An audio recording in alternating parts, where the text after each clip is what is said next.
A man is sleeping on a stone. Not a pillow, not a mat. A stone. He has set it under his head because there's nothing else to set there. He is in the middle of nowhere, somewhere between the brother he just cheated and the uncle he has never met. He is alone in a way that most of us have never been alone. No village fire in the distance, no voices on the wind, no roof, no door, no name on any door in the entire region that would open if he knocked. His name is Jacob. And tonight, in this empty place between two lives, the God of heaven is going to do something to him that will take him 20 years to understand. You may have heard this story before. The ladder, the angels, the promise. You may have heard it the way it gets told to children with soft colors and gentle music, and a smiling old man in a robe pointing to the sky. But that is not what happened on this hillside. What happened on this hillside is one of the strangest, most violent, most beautiful encounters in the entire Bible. And it is the beginning of something. Because before the night is over, God is going to plant a seed in this man's chest that will sprout in 12 more dreams across the next 1,000 years of Scripture. Dreams in palaces, dreams in dungeons, dreams in war camps, dreams that build kingdoms and topple them, every one of them sent by God, every one of them costing the dreamer something before it saved him. We will get to all of them. We will get to a king who dreams of his own madness and then lives it. We will get to a boy who cannot stop talking about what he saw and almost dies for it. We will get to a wise man who is asked the question every human being is secretly being asked, and we will see what he chose. We will even get to a pagan soldier in an enemy camp whose nightmare is the answer to another man's prayer. But not yet.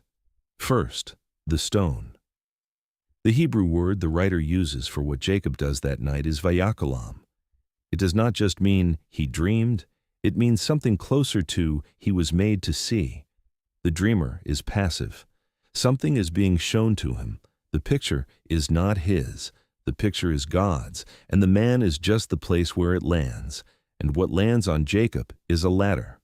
Now, stay with me, because almost everyone reads this verse wrong. The text in Genesis 28 says, "Angels were ascending and descending on the ladder." Most of us assume the angels came down from heaven first. They did not. They went up first, which means the angels were already on the earth before the ladder appeared.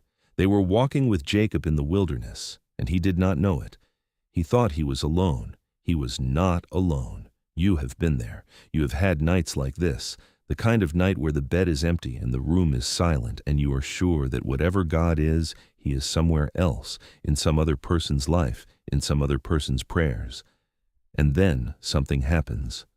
A word, a song, a verse you did not look for, and you realize that the entire time you thought you were alone, heaven had a ladder set up 2 feet from your head.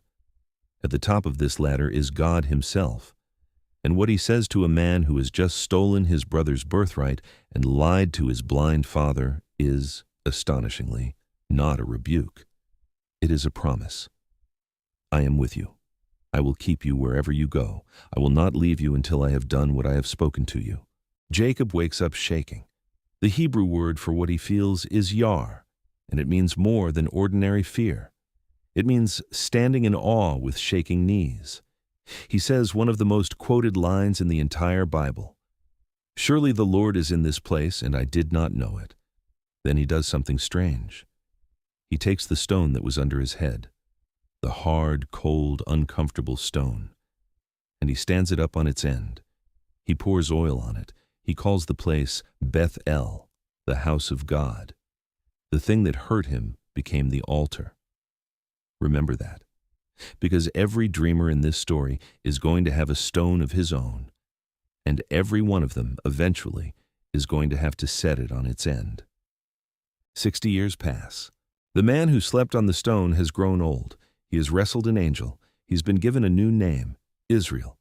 He has buried the woman he loved most on the road to Bethlehem, and he has 12 sons by 4 different women, and one of those sons is the favorite, and everybody knows it. His name is Joseph. He is 17 years old, and he is about to make the worst mistake a teenager can make in a family that already hates him. He's about to tell them his dreams. There are two of them, and they come close together. In the first one, Joseph and his brothers are out in a field binding sheaves of wheat. His sheaf stands up. Their sheaves gather around his sheaf, and they bow down. In the second one, it is bigger. The sun and the moon and 11 stars all bow to him. Now, here's what most people miss about Joseph's dreams. The dreams were not the test. The dreams were the test before the test. Look at the boy. Look at what he does the morning after the first dream. He gets up, he finds his brothers. He says, and I am paraphrasing here, "Hey, listen to this. I had a dream. You all bowed to me."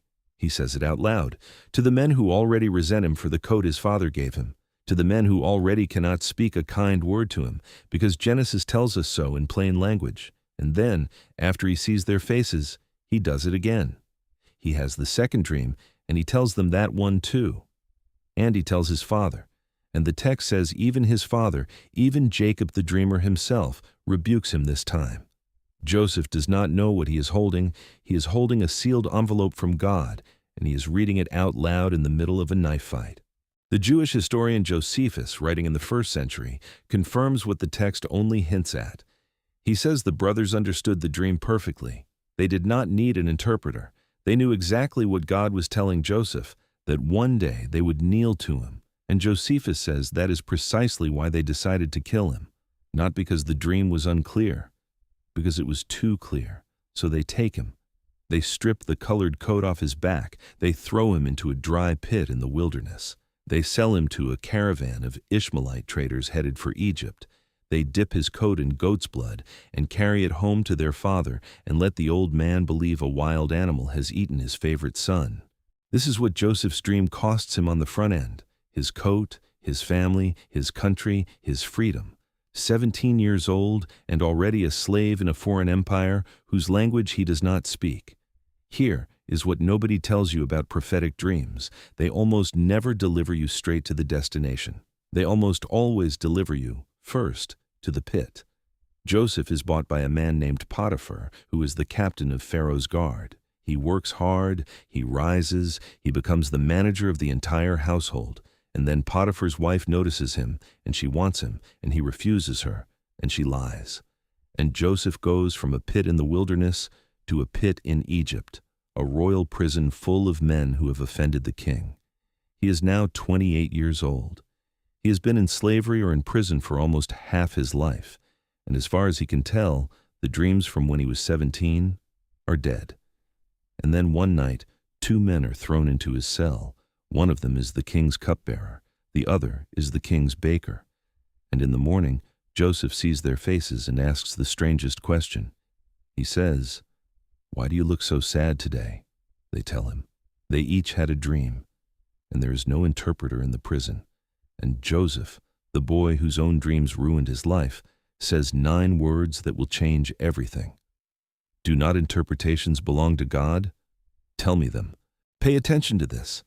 Because Joseph has spent 11 years in chains because of dreams, and the first thing he offers another suffering man is the gift that destroyed his own life. He does not protect himself from it. He runs toward it.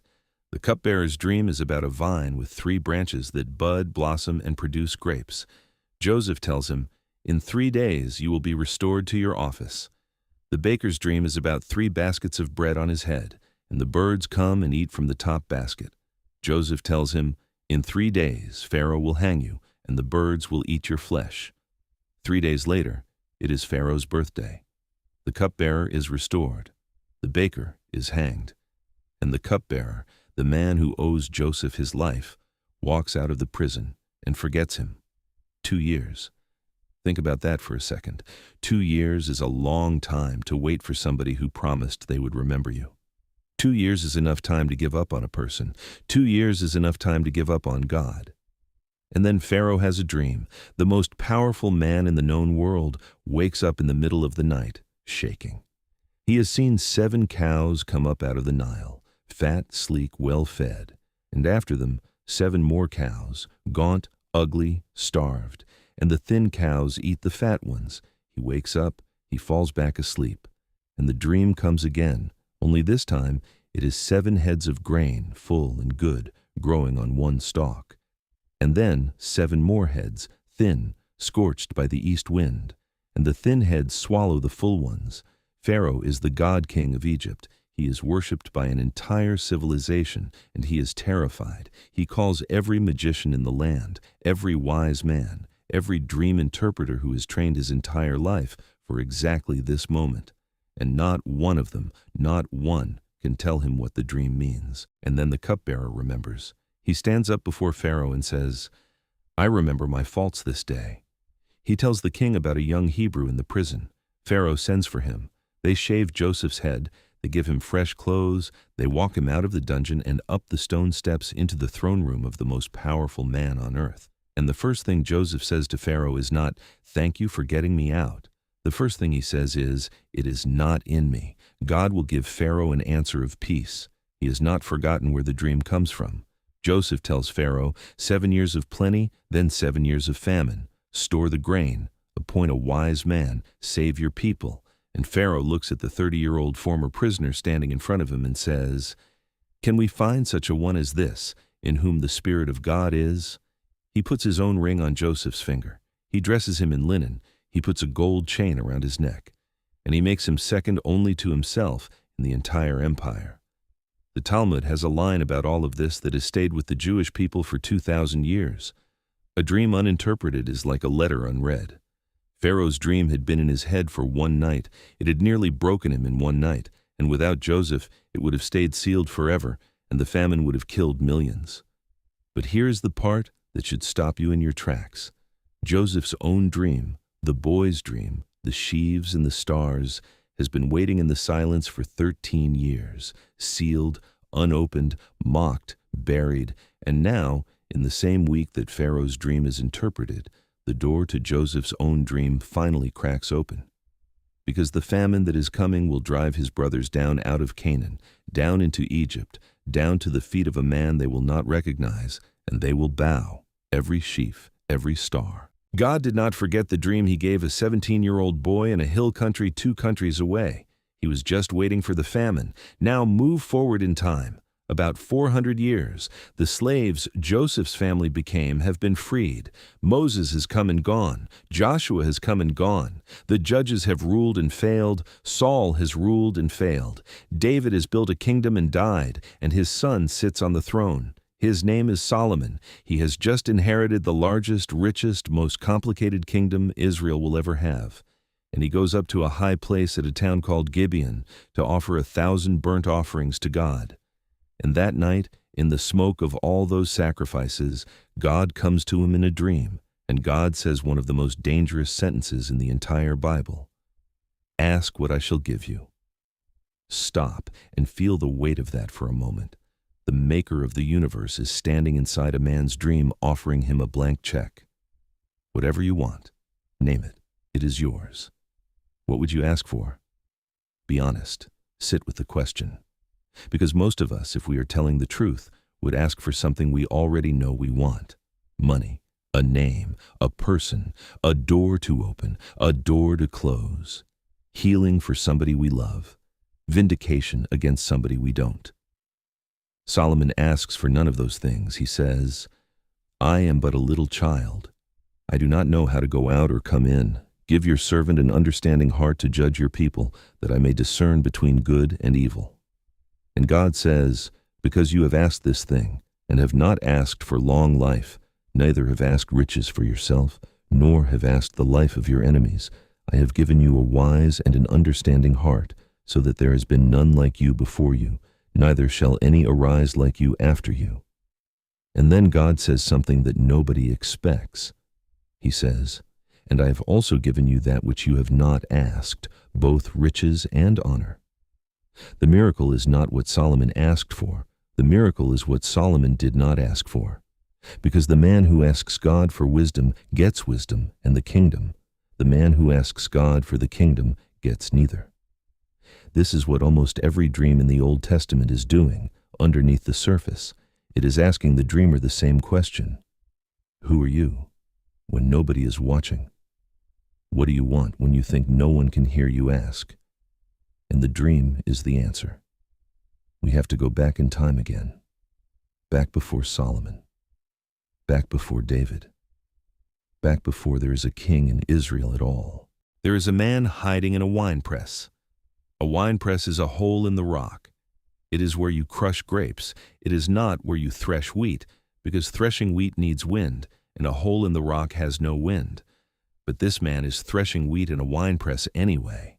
Because if he goes up on the threshing floor where he belongs, the Midianites will see him and take everything he has. His name is Gideon, and he is the least likely soldier in the entire Old Testament. An angel finds him in that winepress.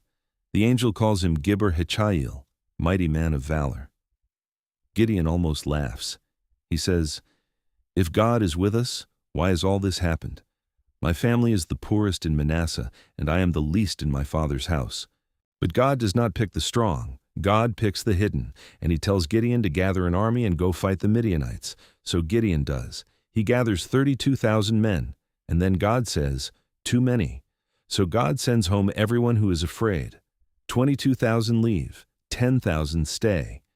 And then God says again, 'Still too many.' So God puts the 10,000 at a stream. The ones who kneel down and put their faces in the water, send them home. The ones who scoop water with their hands and lap it like a dog while watching the horizon, keep them. 300 men. That is the army. Against an enemy that the text says was as numerous as locusts, with camels without number. 300 against an ocean. And Gideon is afraid. Of course he is afraid. He has not been a soldier his whole life. He has been a farmer. So God does something for Gideon that he does not do for many people in the Bible. God says, "If you are afraid, go down to the camp tonight, take your servant, and listen." Pay attention to this, because what happens next is one of the most remarkable things in the Old Testament.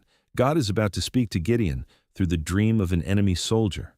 Gideon and his servant creep down the hillside in the dark. They get to the edge of the Midianite camp, and they crouch behind a tent.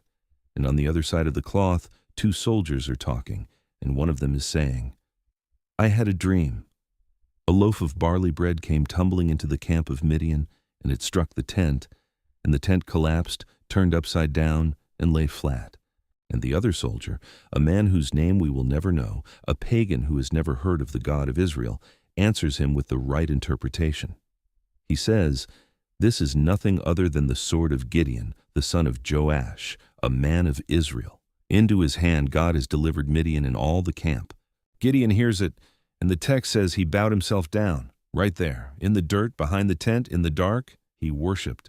Because here's what God just did. God took a dream and put it in the head of a man who does not believe in him.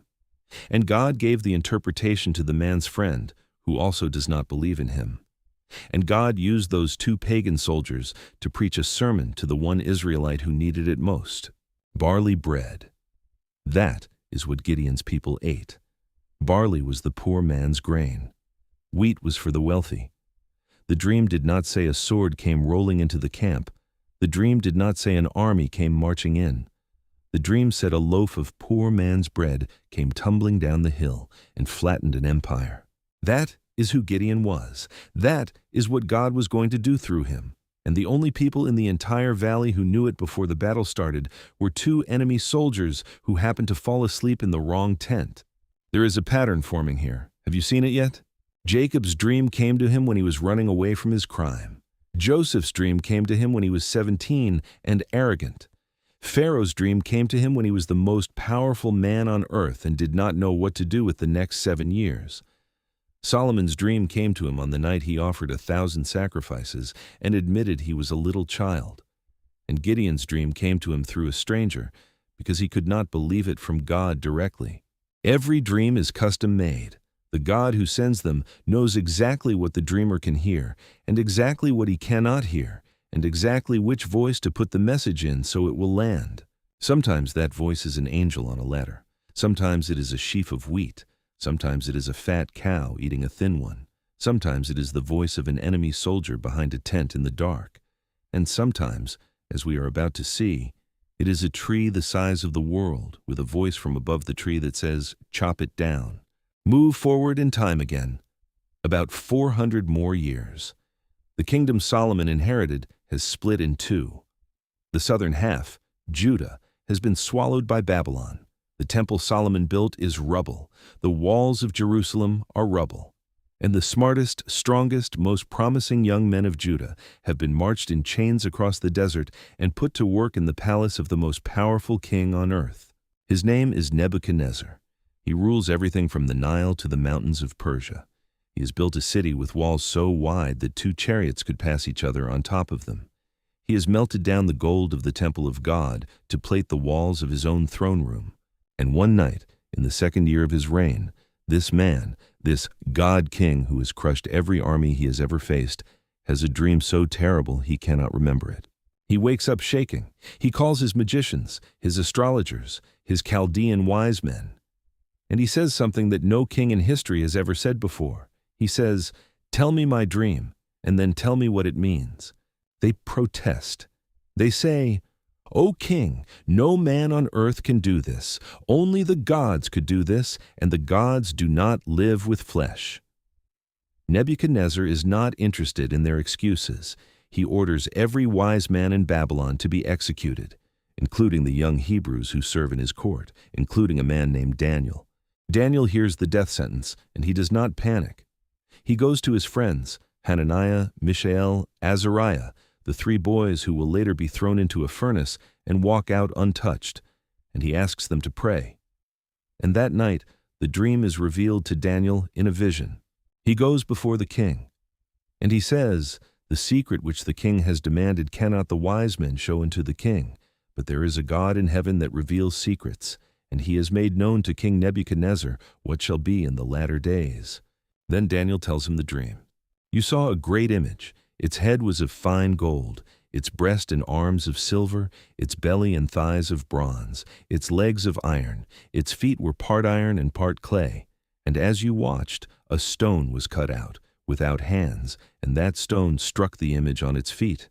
And the iron, the clay, the bronze, the silver, the gold, all became like chaff on a summer threshing floor, and the wind carried them away. And the stone that struck the image became a great mountain that filled the whole earth. Nebuchadnezzar is on his throne. He cannot speak. Daniel has just described in perfect detail the nightmare that had been locked inside his own skull. Then Daniel says, "You are the head of gold. After you, another kingdom will rise, and another, and finally a kingdom that cannot be broken. A stone cut without human hands, a kingdom that will outlast every empire that ever stood on the soil of this earth." The king falls on his face before Daniel. He says, "Of a truth, your God is a God of gods and a Lord of kings and a revealer of secrets." But here's what most people miss. Nebuchadnezzar worships in that moment. He says the right words. He even promotes Daniel to be ruler over the whole province of Babylon. And then he goes back to being Nebuchadnezzar. He builds an image of gold 90 feet tall and commands the whole empire to bow to it. He throws 3 Hebrew boys into a furnace heated 7 times hotter than normal because they will not kneel. And when God rescues them from the fire, when even Nebuchadnezzar himself sees a 4th figure walking in the flames who looks like the Son of God, he praises God again, and then he goes back to being Nebuchadnezzar. Some men can see God and not change, so God sends him another dream. In this one, Nebuchadnezzar sees a tree so tall it reaches to heaven, a tree so wide it can be seen to the ends of the earth. Birds nest in its branches, beasts find shade under its leaves, all flesh is fed from it.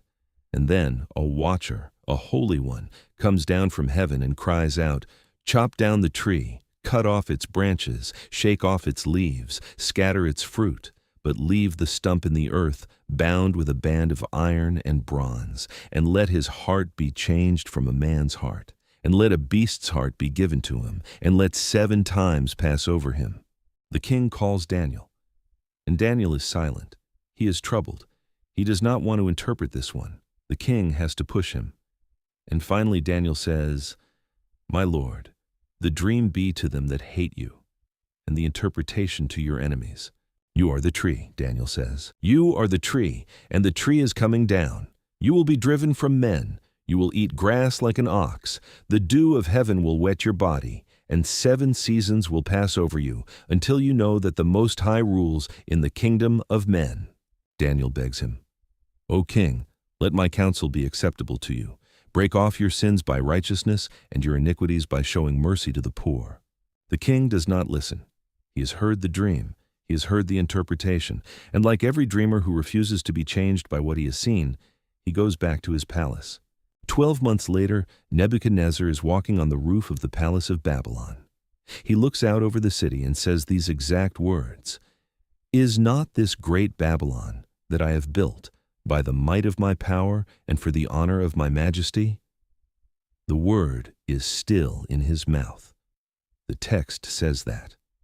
The word is still in his mouth when a voice falls from heaven and says, "O King Nebuchadnezzar, to you it is spoken, the kingdom is departed from you." That same hour his mind breaks. He is driven from his palace. He eats grass like an ox. His hair grows like eagle feathers. His nails grow like bird claws. He lives in the field for 7 years, naked and mad, under the dew of heaven, the most powerful man on earth, reduced to a beast in his own garden. And then, at the end of 7 years, he looks up. That is the entire turning point. He looks up. The text uses that exact phrase. "At the end of the days, I, Nebuchadnezzar, lifted up my eyes to heaven, and his understanding returns to him, and he blesses the Most High." And he says one of the most heartbreaking and most beautiful confessions in the entire Old Testament. All the inhabitants of the earth are reputed as nothing. He does according to his will in the army of heaven and among the inhabitants of the earth, and none can stay his hand or say to him, "What are you doing?" The king who dreamed of his own end lived it, and when he came back he was a different man. This is what every dream in the Old Testament is finally doing. It is taking the gap between who the dreamer is and who God is, and closing it. Sometimes with a ladder, sometimes with a sheaf, sometimes with a stone cut without hands, sometimes with 7 years in a field on all fours, learning the one lesson a king cannot learn from a throne. There is one more dreamer we have to talk about, and he is not actually a dreamer at all. He is a prophet. His name is Joel. We do not know exactly when he lived. We do not know exactly where he was born. We do not even know who his father was, beyond a name, Pethuel, that appears nowhere else in Scripture. But we know what he saw. Joel watches a plague of locusts strip the entire land of Israel bare, field by field, vineyard by vineyard, tree by tree. He stands in the ruin of it and he prophesies. And in the middle of his prophecy, he says something that sounds, at first, like it has nothing to do with locusts at all. He says, "And it shall come to pass afterward that I will pour out my spirit on all flesh, and your sons and your daughters shall prophesy, your old men shall dream dreams, your young men shall see visions." Stop on that line for a moment, because every dreamer we have walked through tonight was an exception. Jacob was one man on one hillside. Joseph was one boy in one family. Pharaoh was one king in one empire. Solomon was one heir on one throne. Gideon was one farmer in one winepress. Nebuchadnezzar was one tyrant on one rooftop. Daniel was one exile in one foreign court. 7 dreamers across 2,000 years of Old Testament history. And Joel stands in a field of dead locusts and says, "A day is coming when this will not be rare anymore. A day is coming when God will pour his Spirit out, not on one man on one mountain, but on all flesh, sons, daughters, old men, young men, servants, handmaids, everyone." The dream will not belong to the rare and the chosen. The dream will belong to everyone who lifts their face. You know how that prophecy ended up. About 800 years after Joel wrote it down, a fisherman named Peter stood up in the city of Jerusalem on a Sunday morning, and he quoted that exact verse, and he said, "This, what you are seeing today, this is what Joel was talking about." The age of the lonely dreamer was over. The age of the poured-out spirit had begun. So let me leave you with 3 things tonight. The first one is this. Every dream in the Old Testament cost the dreamer something on the front end. Jacob lost his home. Joseph lost his coat, his family, his country, and 13 years of his life. Solomon lost the comfort of pretending he was qualified. Nebuchadnezzar lost his mind for 7 years. The thing God wants to give you almost always arrives wrapped in something he has to take first. If God is taking something from you right now, Do not assume he is punishing you. He may be making room for the dream you have not seen yet. The second one is this: the dream is rarely for the dreamer alone. Joseph's dreams kept an entire civilization alive through a 7-year famine. Pharaoh's dreams kept Joseph's family alive long enough to become a nation. Gideon's dream, given to a pagan in an enemy tent, saved Israel from 7 years of oppression. If God has spoken something to you, He has not spoken it just for you. He has spoken it for the people you have not met yet, who need what He put in your chest. And the third one is this. And this is the one I want you to carry with you when you turn this video off. The God who climbed down a ladder to a runaway. The God who spoke to a teenager about sheaves and stars. The God who answered a king's blank check with wisdom he had not asked for. The God who used the nightmare of a pagan soldier to encourage a farmer hiding in a winepress. The God who broke a tyrant in a field for 7 years and then gently put his mind back together. That God hasn't changed. He still speaks. He still sends. He still stoops down to the place where you sleep. And the next time you find yourself in a wilderness, between the life you destroyed and the life you have not earned yet, with nothing but a stone under your head and no village fire in the distance, remember Bethel. Remember that the angels were already on the earth before the ladder ever appeared. Remember that you were never as alone as you thought you were. The God of every dream in the Old Testament is still in the business of leaning down into the worst moment of a person's life and showing them what they could not see by daylight. He is leaning down right now. If this is the first time you have heard the Bible explained this way, do me one small favor. Subscribe to the channel. There is more coming. Every miracle of Elijah, every name God ever changed, every prison in the book of Acts, every word from the cross. We are going to walk through all of it together. But for tonight, do this. Before you sleep, lift your eyes. Even just for a minute, even if you are tired, even if you are not sure anyone is listening, the God who answered Nebuchadnezzar in the field still answers anyone who lifts their face. May He meet you in the dark tonight. May He give you a dream that costs you something and saves you for something and uses you for someone you have not even met yet. And may you, like Jacob, wake up tomorrow morning and say, "Surely the Lord was in this place and I did not know it." Thank you for staying to the very end. If something here met you where you are, I'm grateful you let it. If these stories stirred something in you, consider subscribing so we can keep walking through them together. Lift your eyes before you sleep, even for a minute. Rest well, and I'll see you in the next one.